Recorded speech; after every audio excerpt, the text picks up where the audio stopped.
Welcome back to our mid-episode break, namely 90s Minute. Every week we look back at a culturally relevant show, movie, or piece of pop culture that probably helps stoke the algorithm.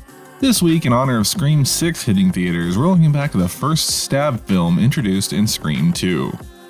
Stab is an American slasher film based off the events of the first movie, directed by that guy that made the Spy Kids franchise. The film stars Courtney Cox's brother on Friends as Courtney Cox's ex-husband, Donna Martin from Beverly Hills 90210 as the older sister from Party of Five, Dr. Smith from the Lost in Space reboot series as Jennifer Jolie as Monica from Friends, not Owen Wilson in Wedding Crashers as live-action Shaggy from the Scooby-Doo movies, Batgirl as the sister that replaced Shannon Doherty on Charmed, Owen Wilson's brother as Jughead's dad from Riverdale, and Roller Girl from Boogie Nights as the little girl that screamed at E.T. the Extraterrestrial. Okay, technically some of those were spoilers from Scream 3 and others were just joke dialogue that never manifested. Scream 2 also stars Buffy the Vampire Slayer, Quinn from Sliders, Cobb Vanth from the Star Wars Disney Plus shows, Niobe from the Matrix franchise, Lindsay Bluth from Arrested Development, Jackie from The Conners, and if I list any more actors in this thing, we'll be out of time. Sorry, Pacey from Dawson's Creek. Scream 2 opens with 2 murders by the hands of Ghostface at the sneak peek of Stab at the college Sidney Prescott is attending. Reporter Gail Weathers and the rest of the news media show up to cover the story, as well as Dewey, the police officer from the last one. Sidney and her new bestie Haley attend a sorority party the next evening while Ghostface kills at another party and then attacks Sidney after the party she is at is over, but is unable to kill her. They start to notice that the new Ghostface is killing people with the same names as those in the previous film, and Jamie Kennedy returns to do his meta commentary about how they're in a sequel, and eventually he gets murdered in this one. Officer Dewey gets stabbed while helping Gail with footage of the crimes. Ghostface murders Haley while she and Sidney are en route to a safe house with some police officers. Sidney flees from the scene and catches up to Derek on campus, and they get monologued at by Ghostface, who reveals himself to be Mickey, who promptly shoots Derek and claims he wants to get captured so he can blame all his murders on violence in movies. His accomplice, Debbie Salt, a news reporter, shows up, and Sidney instantly recognizes her as Billy Loomis's absent mother. She wants revenge for Sidney killing her son, the murderer, in the last one. Debbie betrays Mickey and shoots him, then Cotton shows up, who is the guy that Sidney originally sent to jail for the rape and murder of her mother prior to the events of the first movie, and it turns out that Billy and Stu had framed him, and Debbie tries to convince him to murder Sidney, but he kills Debbie instead. Mickey pops up again, and then they kill him and double tap Debbie just to be sure. The movie ends with Dewey alive and Gail going to the hospital with him, and Sidney trying to shift the media attention from herself to Cotton.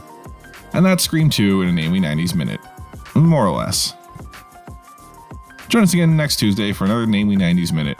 Remember, you can always hear these a day early in full episodes of Namely 90s on all major podcasting platforms, and most of the small ones too. Please subscribe and do all the other YouTube things, bell ringing, share like a scribes, that sort of stuff, and we'll catch you next time.